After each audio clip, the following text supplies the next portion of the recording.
हमने हिस्ट्री में बंगाल पार्टीशन के बारे में पढ़ा था कि कैसे अंग्रेजी हुकूमत ने 1905 में बंगाल के 2 टुकड़े करने की कोशिश की और वो लोग नाकाम रहे, क्योंकि देश के लोग तब एकजुट हो गए और ये देखकर अंग्रेजी हुकूमत को पीछे हटना पड़ा। और आज हिंद स्वराज में इसी के बारे में बात कर रहे हैं पाठक और संपादक। पाठक यानी जो सवाल पूछ रहे हैं और संपादक जो जवाब दे रहे हैं। पाठक के किरदार में रोहित और संपादक के किरदार में शोमेन। चलिए सुनते हैं हिंद स्वराज का दूसरा अध्याय, बंगाल का विभाजन। आप कहते हैं उस तरह विचार करने पर यह ठीक लगता है कि कांग्रेस ने स्वराज्य की नींव डाली, लेकिन यह तो आप मानेंगे कि वह सही जागृति नहीं थी। सही जागृति कब और कैसे हुई? बीज हमेशा हमें दिखाई नहीं देता, वह अपना काम जमीन के नीचे करता है और जब खुद मिट जाता है तब पेड़ जमीन के ऊपर देखने में आता है। कांग्रेस के बारे में ऐसा ही समझिए।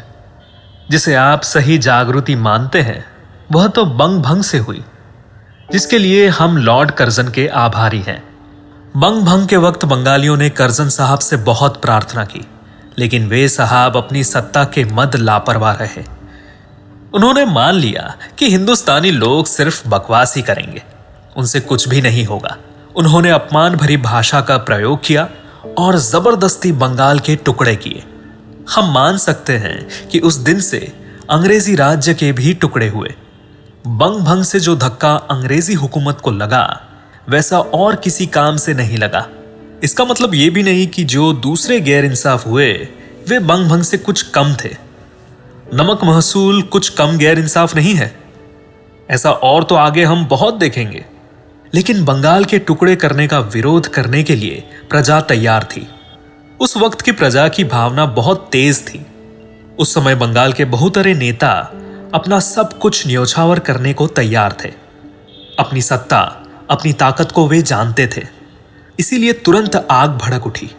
अब वह बुझने वाली नहीं है, उसे बुझने की जरूरत भी नहीं है।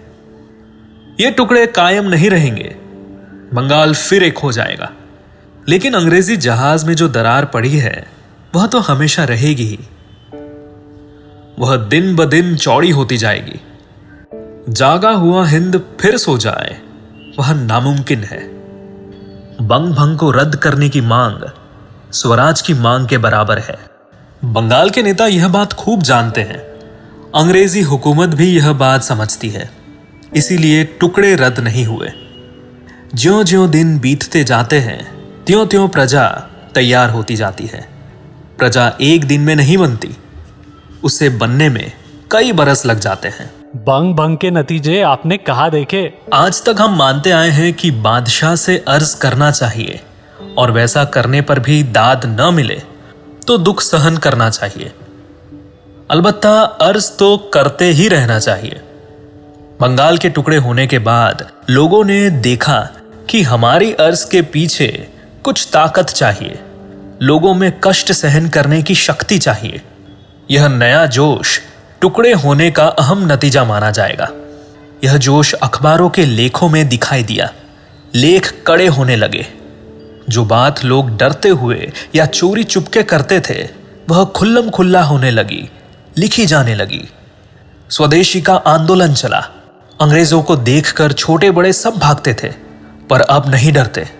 मारपीट से भी नहीं डरते। जेल जाने में भी उन्हें कोई हर्ज नहीं मालूम होता।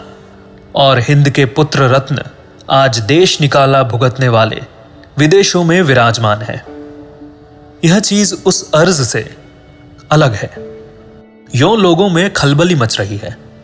बंगाल की हवा उत्तर में पंजाब तक और दक्षिण में मद्रास इलाके में कन्याकुमारी तक पहुंच गई है। इसके अलावा और कोई जानने लायक नतीजा आपको सूझता है? बंग भंग से जैसे अंग्रेजी जहाज में दरार पड़ी है, वैसे ही हम में भी दरार फूट पड़ी है। बड़ी घटनाओं के परिणाम भी यूं बड़े ही होते हैं। हमारे नेताओं में 2 दल हो गए हैं, एक मॉडरेट और दूसरा एक्सट्रीमिस्ट। उनको हम धीमे और उतावले कह सकते हैं। नरम दल व गरम दल शब्द भी चलते हैं। कोई मॉडरेट को डरपोक पक्ष और एक्सट्रीमिस्ट को हिम्मत वाला पक्ष भी कहते हैं। सब अपने अपने ख्यालों के मुताबिक इन दो शब्दों का अर्थ करते हैं। यह सच है कि ये जो दल हुए हैं उनके बीच जहर भी पैदा हुआ है। एक दल दूसरे का भरोसा नहीं करता, दोनों एक दूसरे को ताना मारते हैं। सूरत कांग्रेस के समय करीब करीब मारपीट भी हो गई। ये जो दो दल हुए हैं वह देश के लिए अच्छी निशानी नहीं है, ऐसा मुझे तो लगता है। लेकिन मैं यह भी मानता हूं कि ऐसे दल लंबे अरसे तक टिकेंगे नहीं। इस तरह कब तक ये दल रहेंगे, ये तो नेताओं पर आधार रखता है। आप सुन रहे थे हिंद स्वराज का दूसरा अध्याय, बंगाल का विभाजन। अगले हफ्ते हम फिर आएंगे एक नए अध्याय के साथ। तब तक के लिए सुनते रहे कहानी स्वाद अनुसार। कहानी स्वाद अनुसार। कहानी स्वाद अनुसार, कहानी स्वाद अनुसार।